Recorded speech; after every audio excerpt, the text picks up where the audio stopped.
Hi friends, நான் உங்கள் Christy. I'm a nurse. Okay, இன்றைக்கி ஷார்ட் அண்ட் ஸ்வீட்டாக பார்க்க போகிறது என்னென்னா கிட்னி ஃபங்க்ஷன் என்ன, கிட்னினால் நமக்கு என்ன பயன், அப்புறம் கிட்னியில் ப்ராப்ளம் என்னென்ன ப்ராப்ளம் வரும், அந்த ப்ராப்ளம் வந்தால் எப்படி சால்வ் பண்ணுறது, கிட்னியை நம்ம எப்படி கேர் பண்ணிக்கலாம், அண்டு கிட்னி ஃபெயிலியர் ஆயிடுச்சுன்னா நம்ம என்ன பண்ணலாம். ஓகே, இதை பற்றி நம்ம ஷார்ட் அண்ட் ஸ்வீட்டாக பார்க்க போகிறோம். ஓகே, ஃபஸ்ட்டாக கிட்னியோட ஃபங்க்ஷன் என்ன, கிட்னினால் நமக்கு என்ன ஃபங்க்ஷன். நம்ம பாடியில் வாட்டர் இருக்கும், தண்ணி. அந்த தண்ணியை நமக்கு பேலன்ஸாக வச்சுக்கிறோம். தண்ணி பேலன்ஸ் வச்சுருக்கோம். நம்மளோட பிளட்டை ஃபில்ட்ரு பண்ணி கொடுக்கும்.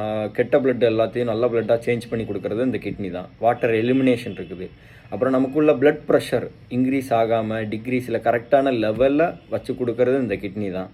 அப்புறம் வேல்யூ ஆஃப் பிளட்டு, நமக்கு எவ்வளோ பிளட்டு என்ன வேல்யூ இருக்குங்கிறது கிட்னி தான் டிசைட் பண்ணி கிட்னி தான் நமக்கு கொடுக்குது. சரிங்களா? அப்புறம் கிட்னியில் ப்ராப்ளம் என்னென்ன ப்ராப்ளம் வரும், கேன்சர் வரும், கிட்னி ஸ்டோன்ஸ் வரும், அப்புறம் கிட்னி சிஸ்ட்டு வரும், யூடிஐ ப்ராப்ளம் வரும், போலிசிஸ்டிக் கிட்னி. போலிசிஸ்டிக்னா கிட்னி மேலே சின்னதாக இந்த சிஸ்ட்டு மாதிரி உருவாகிறது தான் போலிசிஸ்டிக் சிஸ்ட்டுன்னு சொல்கிறது. ஓகே, கிட்னி ஃபெயிலியர் ஆயிடுச்சுன்னா என்ன பண்ணலாம். ஓகே, கிட்னி ஃபெயிலியர் ஆச்சுன்னா ரெண்டே ஆப்ஷன் தாங்க நமக்கு, வேறு ரொம்பலாம் கிடையாதுங்க. ஒன்று பிளட் டயாலிசிஸு, இன்னொன்று காலப்போக்கில் இருக்கிறவங்க பண்ணிக்கிறது என்னன்னா transplant, kidney transplant. Most peoples பயப்படுவாங்க. அது பயப்படுறதுக்கெலாம் ஒன்றும் இல்லைங்க. கிட்னி டிரான்ஸ்பிளான்ட்டுங்க நார்மல் தான். ஒருத்தனோட ஆர்கான் எடுத்து நமக்கு இன்னொருத்தன் வைக்க போகிறது தான் கிட்னி டிரான்ஸ்பிளான்ட்டு. ஓகேங்களா? ஓகே, இப்போ கிட்னியை நம்ம எப்படி கேர் பண்ணலாம். கிட்னியை கேர் பண்ணுறது எப்படின்னா, நம்ம நிறைய விஷயத்தை அவாய்ட் பண்ண வேண்டியிருக்கும். ஒன்று இல்லை ரெண்டு இல்லைங்க, நிறைய விஷயத்தை அவாய்ட் பண்ண வேண்டியிருக்கும். ஓகே, ஆல்கஹால் வேண்டாம், ஸ்மோக் வேண்டாம். ஓகே, நல்லா தண்ணி குடிக்கணுங்க. நல்லான்னா எவ்வளோ தண்ணி குடிக்க முடியுமோ அவ்வளோ தண்ணி குடிக்கணுங்க. அப்புறம் டைமுக்கு தண்ணி குடிக்கணும்.